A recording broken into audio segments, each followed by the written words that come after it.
ஆனந்தியின் அன்பான வணக்கங்கள். இந்த வீடியோவில் நம்ம பார்க்க போகிறது சங்கு கறி. ஃபர்ஸ்ட்டு நாங்கள் சங்கு கறி சமைக்க போகிறோம். இந்த சங்கு கறி எங்களுக்கு கிடச்சது எப்படின்னா, குட்டி மீன் அப்படின்னு நாங்கள் செல்லமாக கூப்பிடுவோம். எங்கள் சின்ராஸ் ப்ரோ தான் இந்த சங்கு கறியை எங்களுக்கு கொடுத்தாரு. எப்போதுமே ஃப்ரெஷ்ஷான சீ ஃபுட் எல்லாமே சின்ராஸ் ப்ரோ கிட்ட தான் வாங்குவோம். இந்த வாட்டி சங்கு கறி வந்திருக்குக்கா, வாங்கிக்கிறீங்களான்னு சொல்லி கேட்டாங்க. அதையும் கொடுத்துருங்க, டேஸ்ட் பண்ணி பார்த்துடலாம் அப்படின்னு சொல்லிட்டு அவரே கொண்டு வந்து க்ளீன் பண்ணியும் கொடுக்குறாரு. மேலே இருக்க சங்கெல்லாம் உடச்சி அதுக்குள்ளே இருக்கிற கறியை எடுத்து அழகாக கழுவி குட்டி குட்டியாக கட் பண்ணி சமையலுக்கு பக்காவாக ரெடி பண்ணி கொடுத்துட்டாரு. இப்போ இந்த கறியை குக்கரில் நல்லா வேக வச்சு எடுத்துக்கலாம். ஒரு 4 சவுண்ட் வர வரைக்கும் நாங்கள் வேக வச்சு எடுத்துக்கிட்டோம். கடாயை வச்சாச்சு, கொஞ்சம் ஆயில் ஊற்றியாச்சு.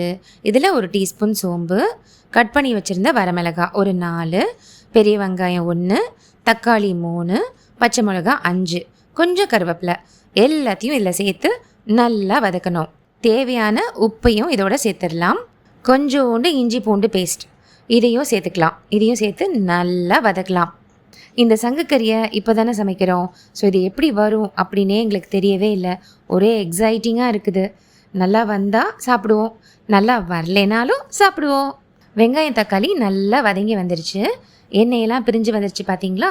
இந்த ஸ்டேஜில் கொஞ்சோண்டு மஞ்சத்தூள், மிளகாய்த்தூள் 1 டேபிள் ஸ்பூன், மல்லித்தூள் 1 டேபிள் ஸ்பூன், சோம்புத்தூள் 1 டீஸ்பூன், ஜீரகத்தூள் 1 டீஸ்பூன், இது எல்லாத்தையும் நல்லா இதோட சேர்த்து நல்லா வதக்கணும். இப்போது வேக வச்ச அந்த சங்கு கறி அதை அப்படியே குக்கர்லேருந்து கடாய்க்கு ட்ரான்ஸ்ஃபர் பண்ணிடுறோம். தண்ணியெல்லாம் நாங்கள் வேஸ்ட் பண்ணலை, தண்ணியும் அதோட சேர்த்து ஊற்றியாச்சு. சத்தெல்லாம் போயிடக்கூடாதுல்ல. இந்த சங்கு கறியில் நிறைய மருத்துவ குணம் இருக்குதுன்னு சொல்கிறாங்க. எவ்வளோ தூரத்துக்கு உண்மைன்னு தெரியாது. ஆனால் நான் எப்போதுமே யாராவது நல்ல விஷயம் ஒன்று சொன்னால் அதை ட்ரை பண்ணி பார்க்கலாம் அப்படின்னு எனக்கு தோணும். லக்கீலி சின்ராஸ் மூலமாக இந்த சங்கு கறி எங்களுக்கு கிடச்சிது. ஸோ இதை ட்ரை பண்ணுறோம். நிறைய ப்ரோட்டீன்லாம் இருக்குது அப்படின்னு சொல்கிறாங்க. ப்ரோட்டீன் எப்படிடா நம்ம சேர்த்துக்கலாம் அப்படின்னு நம்ம அலைஞ்சிட்ருக்கோம் இல்லையா. இது மூலமாக கொஞ்சம் ப்ரோட்டீனும் உடம்புல சேரட்டுமே. ஒரு வழியாக சங்கு கறி மசாலா ரெடி ஆகிட்டுருக்கு. வேக வச்ச அந்த சங்கு கறி ப்ளஸ் நம்ம ஆட் பண்ண அந்த மசாலா, வெங்காயம் தக்காளி எல்லாம் சேர்ந்து ஒரு கலவையாக ஒரு செமி கிரேவி மாதிரி வந்திருக்கு. பார்க்கவே ரொம்ப நல்லாயிருக்கு, ரொம்ப டேஸ்ட்டாகவும் இருக்கும்னு நினைக்கிறேன். வாசனை சூப்பராக இருக்குது. கொஞ்சம் மல்லித்தலை போட்டு டேஸ்ட் பண்ணி பார்க்கலாம். டேஸ்ட் பண்ணி பார்த்தாச்சு. நல்லா சாஃப்டாக ஜெல்லி மாதிரி இருக்குது. எங்களுக்கெல்லாம் ரொம்ப பிடிச்சிருக்கு. நிச்சயமாக உங்களுக்கும் பிடிக்கும்னு நான் நினைக்கிறேன். யோசிக்காதீங்க, நல்ல விஷயத்த தள்ளி போடாதீங்க.